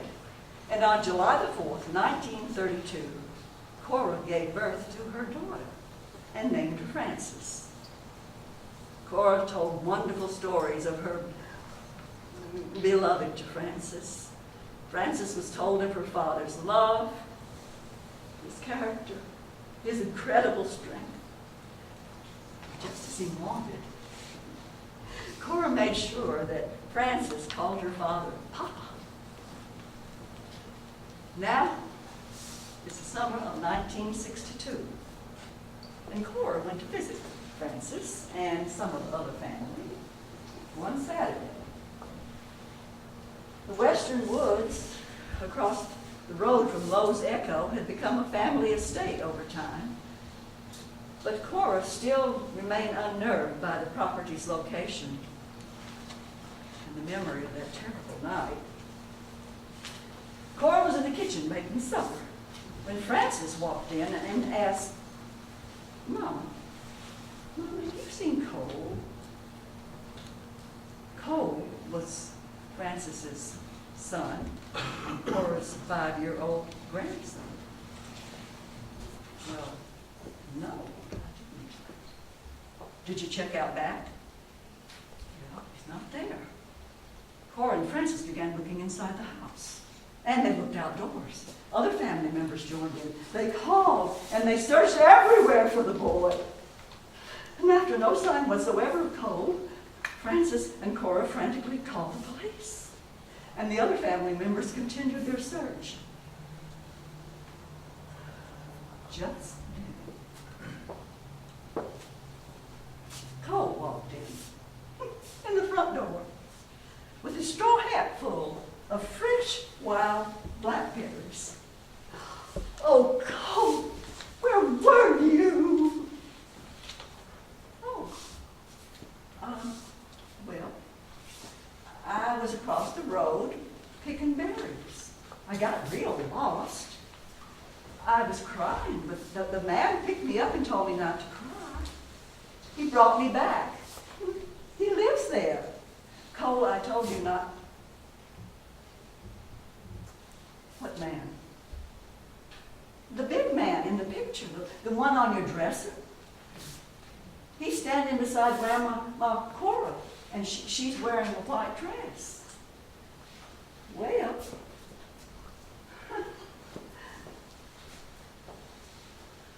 you called him Papa.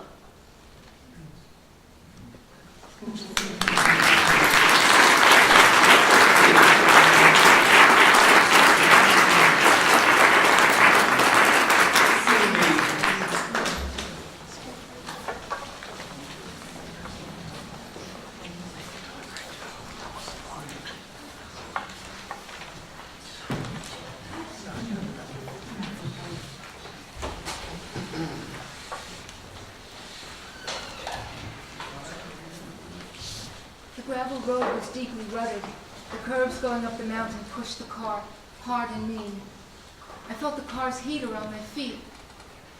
But the wind by my face was cold, and Deb, talking away as she drove, as if driving someone like me to the top of a mountain, surrounded by forest for miles, was so normal.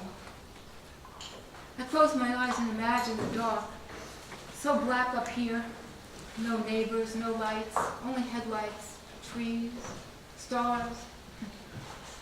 Maybe there was a moon out.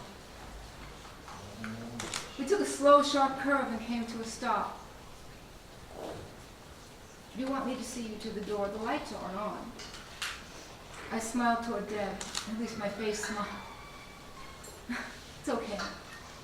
I've learned in the last 8 years that a little laugh can cover up some of my less than stellar reactions. Oh, yeah, sorry. Deb, thanks for taking me to the lecture. I'm glad to know there's a college here that has, speakers and concerts. You're welcome, honey. Louis and I love their senior education program. Oh, not that you're old enough for that. I mean, you've got a couple of decades. Oh, here's your cane. Riley, you take good care of your girl. I lifted Riley's harness. Deb went on. It's just that a new house up in these woods. I know it's a challenge. And Rob being away for the first time. I felt the invitation coming. Stay with us. We don't understand how to be like you. And we are scared for you. We don't know what to do to help. Help us help you. Make us not afraid of the dark you live in. You're sweet to worry. Stay here till I get inside, and I'll turn on the light and let you know all is well. I heard her coat against the car seat telling me her shoulders relaxed. Okay, honey. I'm just glad you found a house that's perfect for you both. I mean, who would have thought when the old Mrs. passed, her family would have sold the house so fast? I mean, They all said she was going to fix it up for themselves, and then they turned around and practically begged you to take it. They didn't even take anything from the house, and they left it just like she had it. And her being blind, and I smiled again, but this time I meant it. Yes, it was a godsend. We didn't need to do much to it, some cleaning out, update on the lights and the locks. I heard Deb petting him. I opened my mouth for my standard reminder. Please don't pet him. He's working till I take off the harness. Then I shut it and breathed a sigh with closed lips. I didn't feel like dealing. I just wanted to be inside and quiet. Liz, have you got your cane? Yes, Deb, don't worry. I'm fine, I promise. Riley pushed past me, impatient as well. He gets that from me and from the fact that I should have retired him last year to pet status. But I couldn't bear to walk out of the house without him. It would break both our hearts. He eased down to the walkway and I stepped out of the car by his flank, my thoughts as loud as a person speaking. Lift the harness. Let's go, I said aloud. 8, 9, 10, 11. Step up. 1, 2, 3, 4. Door. Oh yeah. New door lock. Code buttons. 4, 8, 6, 3. And in. Riley didn't sit. I heard him sniff the air. Smell okay? No woolly boogers? I took a breath. Oh, I love how this place smells. Just like my grandma. Oh, yeah, lights. I found the light switch and flipped it on. And waited, listening. Car idling, car in gear. I waved. Car gone. Shut the door. Phew. I picked up Riley's harness. Sorry, Wiles. Gotta keep working till all the boxes were unpacked. It took a moment. His age is showing. I felt him turn back to the door. Come on, Riley, let's go. He didn't move. Let's go. I was sharp with him, but I knew he needed time to get used to our new house as much as I did. We lived in the apartment near the city center when I got him, the one we could afford when I could still work. You can't be blind and be a photographer. Rob worked hard for us to keep it, and that was the only home Riley knew. Until now. Oh, my brave boy. I felt grateful for every time he muzzled my face. My guide dog turned out to be my canine love of my life. I heard the motion lights click on in the living room. We walked past the big front window, and I felt a chill as we passed. Oh, did I shut the curtains before we left? I didn't remember. I never had to worry about that on the 16th floor. Riley stopped. You're freaking me out a little, boy. I turned toward the window and I said, steady, Riley, to slow our pace. He stepped gently forward and to the right, and the curtains were open. A shiver ran down my back. Mental note. Close the curtains, Liz. Did I hear movement? I leaned my ear towards the cold glass. I waited for a long time. So quiet. More quiet than I'm used to. I was hearing sounds that don't exist. Riley jumped and backed up. What's wrong? Riley stood still and alert, but he didn't bark. I shrugged, and we headed to bed. Rob and I had unpacked the bedroom and the boxes were gone, so I let him off the harness and took his vest off. I went to the bathroom to wash my face. Waiting for warm water, I felt around the sink. The old faucet's handles were marked so I could easily tell the hot from cold. So quaint. I love it. I love the quiet. The water warmed and I took it to my face. And it felt good. Everything here feels good. With my face in a towel, I heard Riley pace. And he nudged me. Oh, gentle reminder. One of my moments of contentment. I felt for his head. Do you need to go? I used my cane and kept him off harness so he could relax. 5, 6, 7. Front door. Okay, Riley. Go out now. I opened the front door and he walked away. I stepped out to listen. I heard him stop and pee. And then he trotted further. No doubt to fertilize the world with his glorious, in his opinion, poop. A different smell drifted to me. It wasn't Riley, though it was an animal. I was sure. At least I think I was sure. What did I know about the woods and animals? It smelled so close. I backed up, closing the distance between me and the door. Riley! Riley! I took a deep breath to yell louder and heard his steps, taking his time, almost hesitant. Oh, Riley, it's cold. Come down, please. Just after he brushed me to let me know he was there, he sniffed. Huh. You smell it too. I touched his big head for reassurance. I headed back to the front door. I stepped up, turned, shut, and locked the door. The sound of the lock was a relief. I counted my way back to the bedroom. I'll be glad when I'm used to this place and I don't have to count so much. Ugh, I'm counting in my sleep. Let's go to bed, darling boy. His toenails clicked slowly on the wood floor. Oh, we were both tired. Big day, first day alone.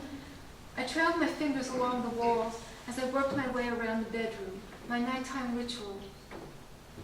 I could feel where her hands moved over the wood boards, indented by decades of living alone in the dark, like me.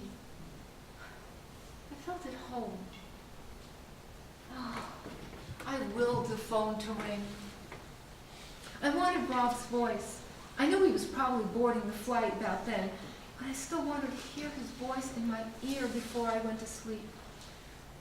I tell myself, I'm strong and independent. I can handle the blindness. And I can. And I am. But I'm stronger and more independent because of Rob.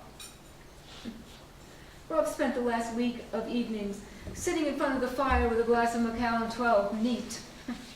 His only luxury lately. He described the fall colors, the woods, the gravel road up the little mountain. The animals, the fireflies hovering on the dark edge of the forest. What would he have described tonight? I listened, I listed all the sounds and smells I could tell him. That'd be a switch.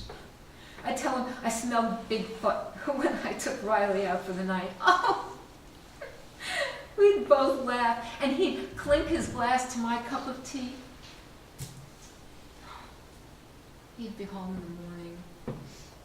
I could wait till morning. I peeled the bed comforter back, found my pillow, and reached under. There were my pajamas, all folded, neat, fresh and folded.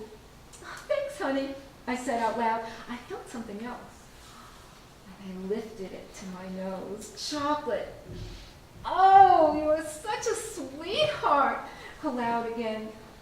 I unwrapped the kiss and melted it slowly in my mouth. The gods love me. That's why they made chocolate and Rob and Riley and cotton comforters filled with sweet down and this house that smells like grandma hugs and seems to know me. Riley barked. He was near the bedroom door. He barked again, then he growled. Riley, quiet. I got up and made my way to the door, shut it, and listened. Riley paced. Oh, it was so quiet. Hey! I jumped, and Riley barked again. The sound came from the front of the house. I locked the door and felt my way to the nightstand. Found my phone and pepper spray. I turned to Riley. Come, Riley. I put on his collar and his tracker, just in case. My hands shook. Bang! We both jumped, and Riley growled a no-nonsense growl. Bang! I put my hands on Riley's muzzle, a sign to stay quiet. I dialed 911.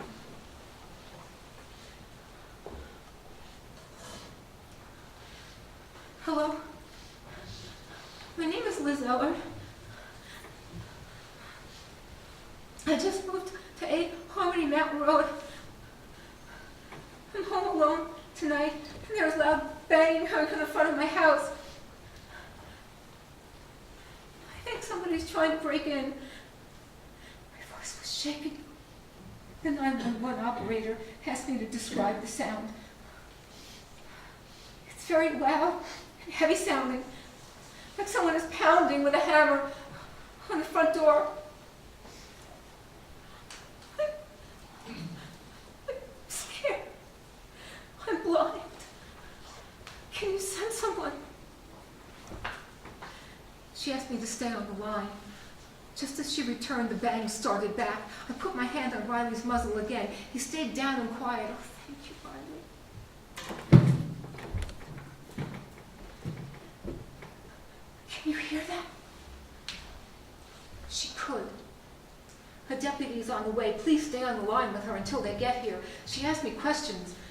Yes, I'm in the bedroom with my guide dog, Riley. No, I don't have a gun. Bang! Oh my God! I dropped the phone. It was out my window. I heard her talking loud, asking if I'm still on the phone. Bang! The window broke and I felt glass sprinkle all over me. Instinctively, I screamed. Riley went to the window, snarling. The phone was saying something about someone on the way. I crawled hard and fast away from the window. I lost my bearings in the room. Where was the door? I felt moisture on my hands. I felt the sting, the cuts. My knees were sliced. I felt a trickle run down my leg and I heard a yell. A man. I thought it was a man. I forced myself to stay quiet. I felt along the wall until finally, I found the bedroom door. Slow, peaceful. I opened it. While he was still at the window snarling, I crawled out and down the hall. 1, 2, 3, 4, 5, 6, 7. Turn right. The kitchen. I was breathing hard. Scared to be heard.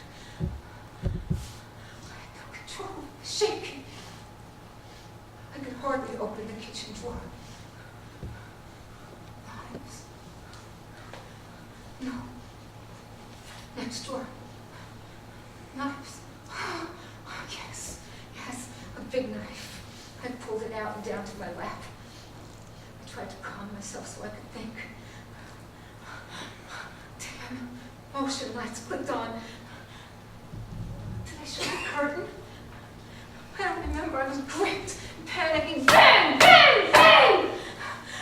Barking, snarling. Where to go? I crawled, the knife clicking hard against the floor. Riley stopped barking, and I heard another bang, and he yelped to the blind. No! Riley! I screamed. I crawled to the bedroom, hit my head on the wall before I could find the door. Riley! Riley came to me, curling around me, in front of me. I put my hand on his lips. We listened. Laughter. 2 men. No. 2 boys. Laughing. Laughing. I crawled to the window and Riley stayed back. Plead with the gods. Please don't let anything hurt me.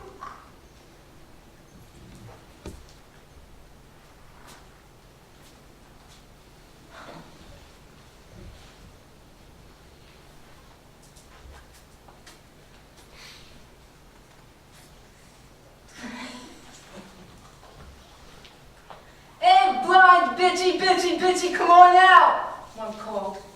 Yeah, girl. Did you enjoy your little college night? Come on out, we'll teach you something. God, Josh. You're fucking crazy, I love it. Say my name, asshat. Sorry, man.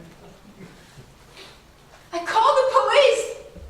I screamed and wanted to add you tiny peppered needle dicks. It didn't make it worse. I was furious now, and fury gave me relief from the terror. Come on, Josh. No, really, come on, man. I don't need any more run-ins. I'm already on my last strike with the dorm supervisor. Damn, it was just getting... What the hell? Josh? Fuck! God damn it, Andy, run! Run! Run! Then screaming. Oh, horrible, gut-bubbling screaming. Oh, God! Slobbery screaming.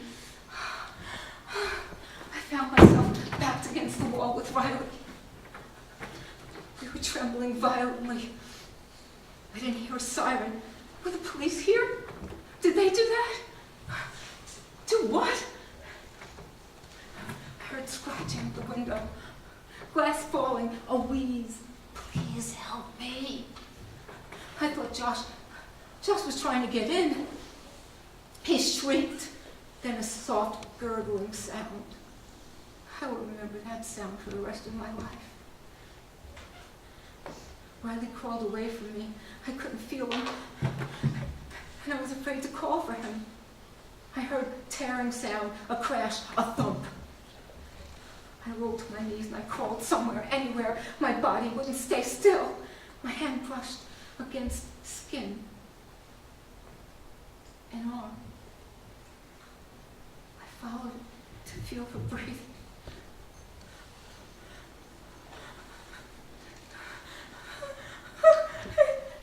Ended without a body.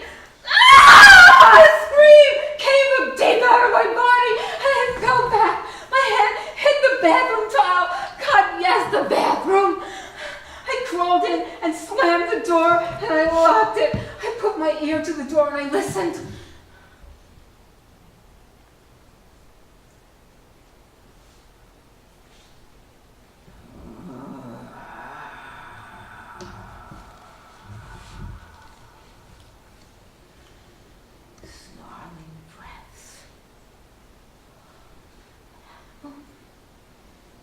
It was moving. It came to the door. I heard itself, still itself, listening back. I didn't move. I didn't breathe. I heard movement behind me. Gentle whine.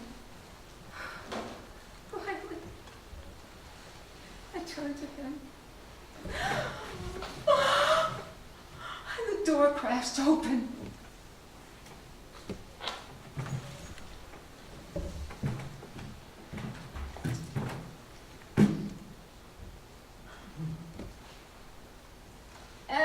Really? I got a kid up on the side of the road here, babbling and crying like a baby. Can't make sense of him. Don turned his head from the two-way radio on his shoulder and looked over the top of his open car door. The young man stumbled in the headlights, the blue and white swirling, throwing chaos all around him. He screamed, but the sounds came from a throat too raw from any volume. He looked to the edge of the road, desperate to pierce the dark woods. Don moved to the boy, who looked up at the deputy. Run! He whispered. Don pulled his weapon and squatted down. He looked around and lifted the kid to standing. Come on now. We're getting in my vehicle. You're going to tell me what the hell has happened. The boy shook. Tears ran down from wide, open eyes that couldn't blink. Drool ran. His nose snotted. Don pulled him around the squad car until he could push him into the back seat. The deputy slammed the door. Behind the boy, got in and immediately locked the car. He left his gun unholstered. He looked into the woods, trying to see where the boy had come from. The radio crackled and jumped. Don, you okay? Reedy, I got one suspect in custody. I'm going to head on up to 8 Harmony. No! The boy screamed! Shut up, Don commanded. The boy crawled into the floorboard and whimpered, no, no.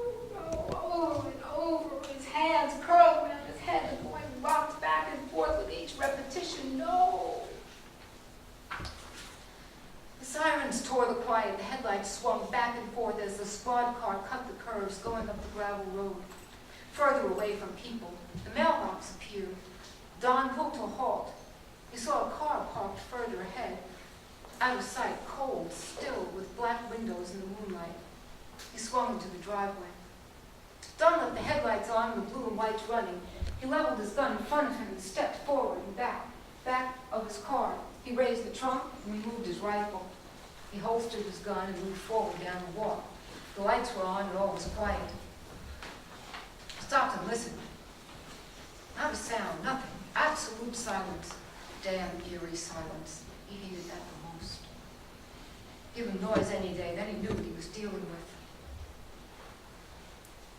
He moved to the front door. Curtains open. Lights on. He banged hard on the door. Sheriff's Department! He tried the handle, but it was locked. No sign of forced entry. There were large rocks on the porch. He moved to circle the house. He saw a broken window. He stopped, pulled out his flashlight. The beam followed a trail of blood. Up to a window. A man's lower hat hung out. I don't move him.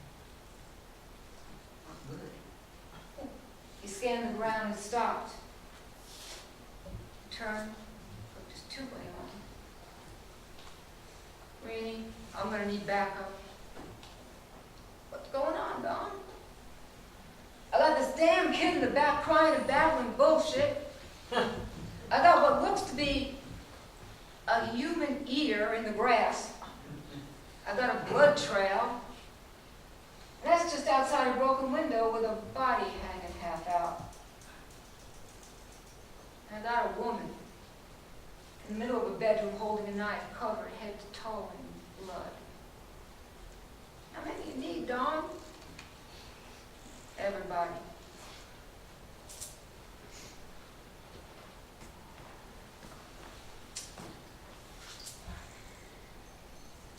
So this thing crashed your bathroom door down and just up and left. Yes, officer. And you've never seen this man on the floor before.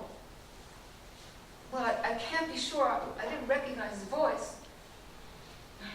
Yes, ma'am. I'm sorry. I mean, you didn't recognize him from the sound of the sounds he made when he came through the door.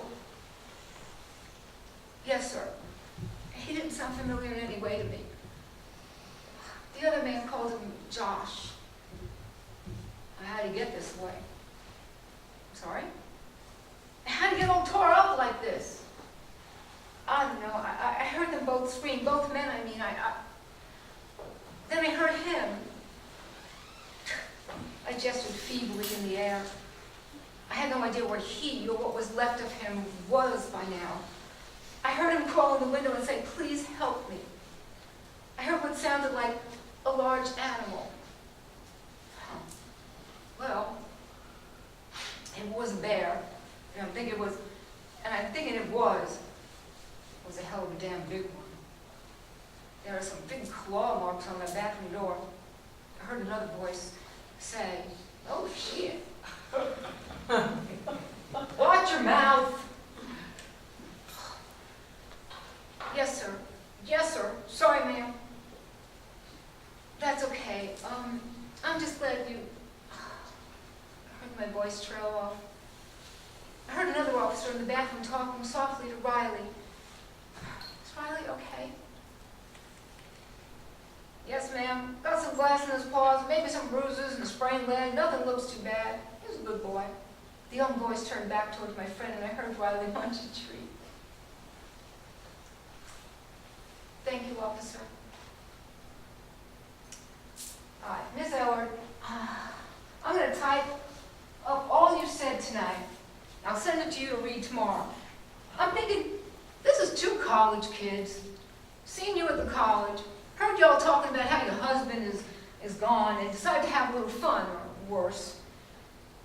I'm thinking that right about then was when this bear showed up. Or there was maybe a cub nearby.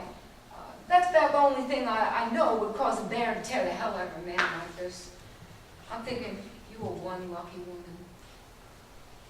And my siren spooked it about the time I found you. Yes, officer. I swallowed. My throat was dry. Could you send that report to me in an email so my computer will read it for me? Oh, yeah. Yes, ma'am. Now, Officer Candy here. Now, Officer... Candy, where are you? Come here. Is going to help you get cleaned up and out of here for the night. She'll take you to your friend's house. Now, I know Deb. She's a good woman. She and Moose will take care of you till Mr. Elwood gets back. Officer Candy walked to the room and I heard her catch her breath. I assumed she saw what I could not. Ms. Elliott. She had a big soft voice and I liked it. Why don't you tell me where your clothes are? Let's get you a bag. Officer Lee has your dog. And you're going to take him to Dr. Locke to get those paws looked at tonight. I nodded. I felt her hand touch my shoulder. Then it lifted quickly. She swallowed. First, let's get you cleaned up. I nodded. Again, and let her lead me to the bathroom. I felt the officer brush past me, holding Riley. Riley whined. The officer stopped, and I turned to feel for Riley's face, and I kissed it. I brushed his ear, and they moved on. I heard the responding officer telling Officer Lee to call me after Riley was checked out, and I heard him call the airport to have Rob paged as soon as he landed.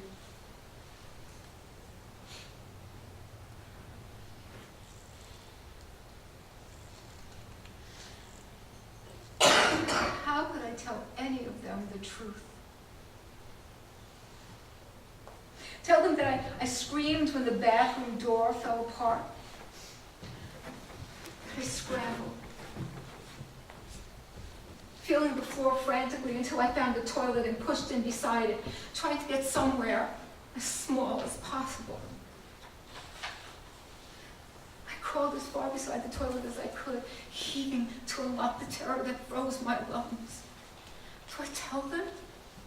He grabbed my hair, and a scream came from me that I didn't know that could be that deep. Riley howled and crawled in front of me, but I felt it pull him away, yelping. I heard him land like a bag of heavy sand. Do I tell them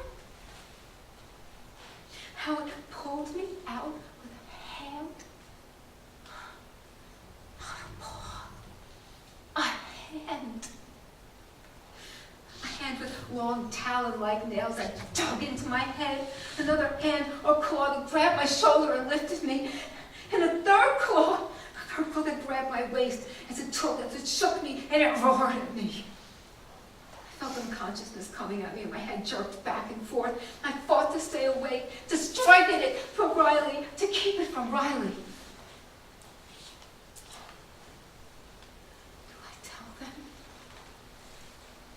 It stopped and brought its face right to mine. It made that same sound I heard when I shut the door for the night. The same smell. I could feel its heat as it smelled my eyes.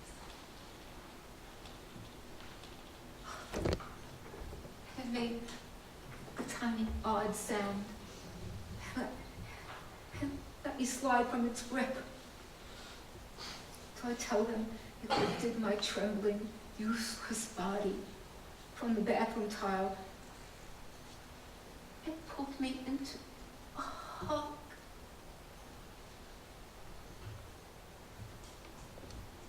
Its arms cradled me and it kissed and moaned and it licked my face.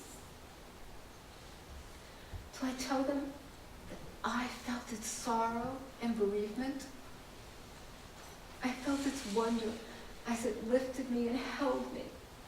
Riley limped to the monstrous thing and sat down. Sat with us together It laid me gently down, and I reached for it to feel its face. But it stopped me with its hand. And I held it.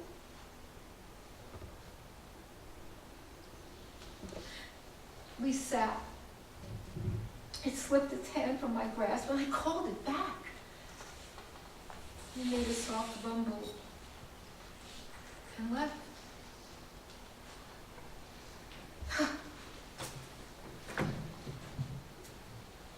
The voices would become agreeable, condescending.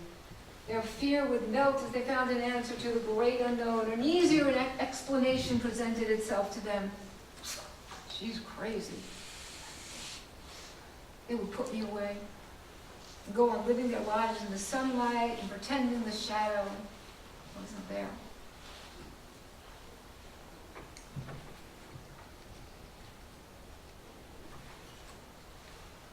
Dawn, you look like 10 miles of bad road. Oh, it was god-awful, Weenie. Lordy, you gotta get home and clean yourself up. You're gonna scare the children. Renee said as she looked out the office window at the new little deputy pretending to file. You got some kind of, I don't know what on your uniform. You should take the rest of the shift off. Yeah, I'll call Jimmy. No, sugar, I don't call the sheriff. He's getting dressed. Be here in a minute. That man does hate to get woke up. Okay. Don kept it short. Made sure his voice sounded steady. I hear that young woman up there is blind. Yeah. That's something, ain't it? Both her and the old missus? The baby deputy looked in the door. Oh, he couldn't resist. Did you know the old Mrs. Rainey? Not much. Mostly through my granddaddy. He said how he and she was young and the boys, some boys tripped her in the schoolyard and stole her stuff. He said their mamas told them boys they was going to go up that mountain and take her stuff back. Apologize to her and her mom. Granddaddy said those boys had no mind to apologize. He heard him saying they's going to make her sorry she told. The boys never came off the mountain. Baby deputy's voice, breathing stopped. Weenie added for effect. Never found him either. Don's heart grew cold. There was more than they knew, more than he dare say. He picked up his coat and walked out, taking his feelings with him before they could give him away. Weenie looked up at the young deputy, a ready audience. Mom and I would go up there at Christmas, take her some cheer. Every time Mama would tell us the town fretted for her, the old missus would say the same thing to Mama. Why, land, honey, up here I never felt safer in my life.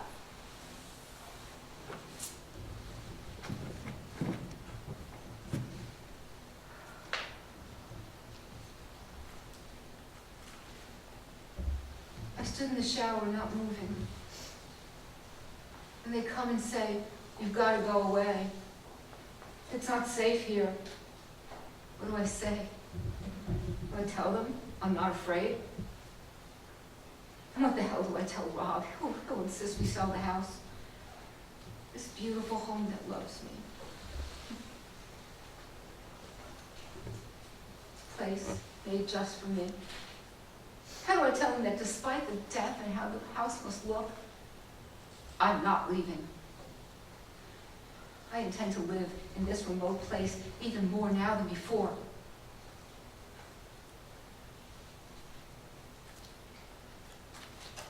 I've never felt safer in my life.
coming. I'd like to bring Mary Dill up here, please, with 2 books in just a moment. And Will Barcliffe, the executive director. We're going to give out a couple of awards for the wonderful people that came that are the writers that you're going to get to meet tonight. Come on up here. You have a couple of words to say, Will? Can you guess who he is? Go ahead. Thank you all for coming out tonight. Excuse me if I seem a little adrift. I've been hypnotized for a while now. The talent that is here tonight to execute the talent that was written for this contest is just astounding. And I appreciate that Kai has passed around his cauldron. If you want to be a part of the continuity of opportunities like this, drop something in the cauldron, or come back and talk to me about what we have stewing or brewing or whatever other rhyming word there is. I will say this. I've been here for 5 months, and my heart's warmed by the community, by the talent we have. I'm so grateful for Kai and Diana, and sometimes Tommy, for what they are bringing to this institution. I also have the privilege of sitting down at the table with many supporter of the arts and many a coordinator or director of the arts in this area. And since tonight is somewhat mysterious, I will say that there are good things in store, but I will not say what they are. But I will say that I can confidently promise that because of nights like this where you show up, have an attention span, and want to engage in the arts, and that's what I can carry forward and communicate to the rest of our art supporters in the community. And thank you for being here, and thank you for all the artists, all the authors, all the actors, all of the staff, and everyone here who has had anything to do with this event. It has taken months months to prepare. Thank you for the volunteers. Nick, he just has an angry expression on his face because he has to serve the alcohol instead of drinking. I feel your pain. We'll get there, Nick. Thank you to everyone, and Kai, please take her away. Yes. We're going to give away a couple of books here. Mary Dill, come on up here. This witch that you may have been greeting you when you come in is actually the author of Lowe's Echo. Ah. Yeah. Her and her wonderful husband, responsible for doing these gravestones and the backdrop. When I tell Mary something, I go, I need gravestones. Pop, here they come. I need a huge tree growing out of the floor. Pop, here it comes. So I love her and Terry so much. So give them a round of applause.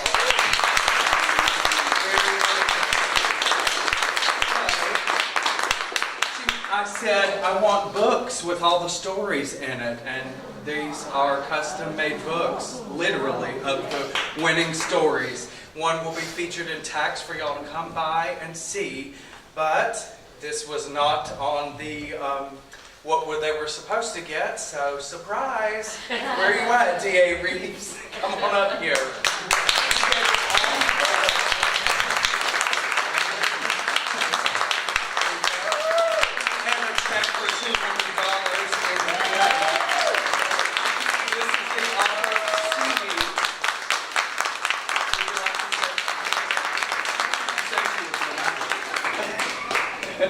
Thank you for listening, and I'm just so pleased to be in company of such wonderful writing.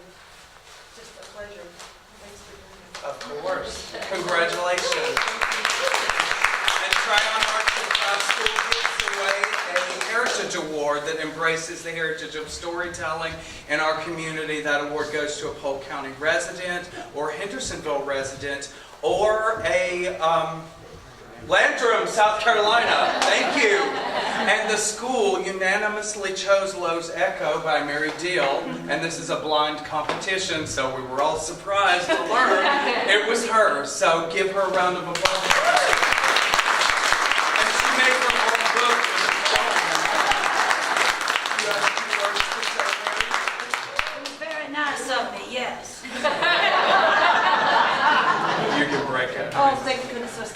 voice to it. I really had a wonderful time. Thank you all so much. I really want to thank Kai because growing up I always said, I want to be a writer, I want to be a writer. And I had a teacher completely humiliate me when I was 12 years old. And I was junior president of the Alfred Hitchcock fan club. I was the president of our school newspaper, and I stopped writing altogether when I did that. And 42 years later, Kai said, Mary, you're very creative, write, just sit down and write. And I did, and I won the Heritage Award. So that's the first thing I've ever done.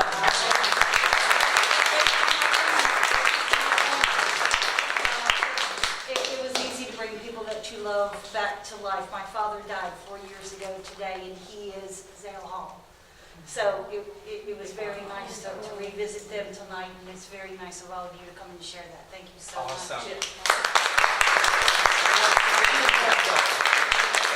Also, this casket right in here was handmade. When I said casket, I apparently get a handmade casket. And this is made by Mark Schwinar, which is my brother-in-law. So check it out. It's really awesome, and it is for sale. Go to the grave in style. Thank y'all very much for being here. Drive safely. There is some treats left and some wine. And come back and see us. All right. Good night. Happy Halloween.